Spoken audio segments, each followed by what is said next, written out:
High everyone, welcome back to my channel. আশা করছি তোমরা সবাই ভালো আছো, সুস্থ আছো।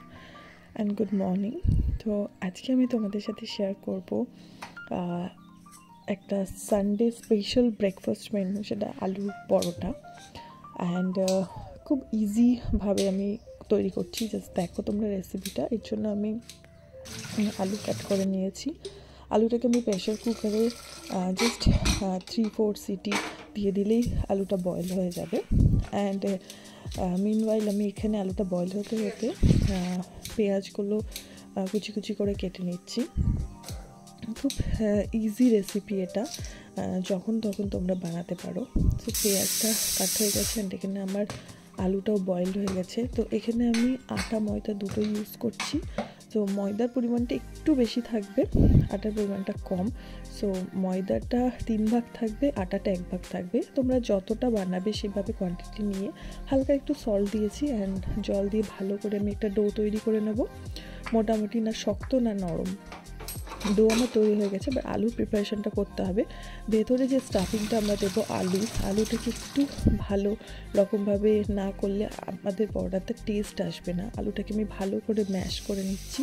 অ্যান্ড এখানে আমি কী করছি, একটু অয়েলের মধ্যে পেঁয়াজটাকে কুচি কুচি করে লঙ্কা দিয়ে আমি পেঁয়াজটাকে হালকা একটু সগি করে নেবো, নট ফ্রাই। তো জাস্ট হালকা এর মধ্যে আমি ধনে পাতাও অ্যাড করেছি। অ্যান্ড এখানে আমি চিলি ফ্লেক্স, একটু chaat masala and ginger powder, পরিমাণ মতো সল্ট। খুব বেশি জিনিস দরকার নেই, তোমরা একটু জিরা পাউডারও এর মধ্যে ইউজ করতে পারো, ভাজা জিরে। খুব সুন্দর একটা স্মেল আসে। আর আমি বেশি কিছু অ্যাড করিনি এর মধ্যে।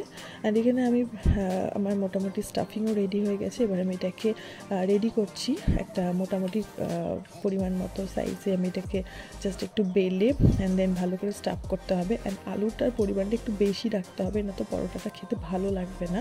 অ্যান্ড যতটা পরিমাণ তোমরা আলু দিতে পারো দিও। অ্যান্ড পরোটাটা যদি একটু বড় হয় কোনো প্রবলেম নেই, বাট আলুর স্টাফিংটা ভালো হতে হবে। অ্যান্ড দেন এটাকে একদম দেশি ঘি দিয়ে ভালো করে সেঁকে নিতে হবে। দেন পরোটা রেডি। জাস্ট তোমরা দেখতে পাচ্ছ, এটা আমি একদম ভালো পিওর ঘি দিয়ে, তোমরা এটাকে অয়েল দিয়েও ভাজতে পারো, বাটার দিয়েও ভেজে নিতে পারো, বাট দেশি ঘি দিয়ে আলুর পরোটাটা একটা অন্যরকমই টেস্ট আসে। এভাবে আমি একটা একটা করে সমস্ত পরোটা বানিয়ে নিচ্ছি। অ্যান্ড এখন এই উইন্টার সিজনে ট্রাস্ট মি, এই আলুর পরোটা দিয়ে আর কিচ্ছু দরকার পড়ে না। জাস্ট একটু সস, টমেটো ক্যাচআপ যেটা বলো, জাস্ট একটু তোমরা দিয়ে যদি এটা খাও, জাস্ট দুর্দান্ত লাগে খেতে। গরম গরম আলুর পরোটা এই উইন্টার সিজনে জাস্ট জমে যাবে। ট্রাই করতে পারো, আমার রেসিপিটা ভীষণ সিম্পল, তোমরা বাড়িতে ট্রাই করতে পারো। অ্যান্ড যদি আমার রেসিপি ভালো লেগে থাকে তাহলে please give it a thumbs up, do subscribe my channel. And দেখা হবে নেক্সট ভিডিওতে। আশা করছি তোমরা আমার শর্টসগুলোও দেখো। আমার এই আলু পরোটার শর্টসও দেওয়া আছে, বাট আমি ভাবলাম তোমাদেরকে একটু ভয়েস ওভার দিয়ে ভালোভাবে আমি রেসিপিটা শেয়ার করি। দেখো এখানে আলু পরোটাটা আমার কী সুন্দর ফুলে উঠেছে।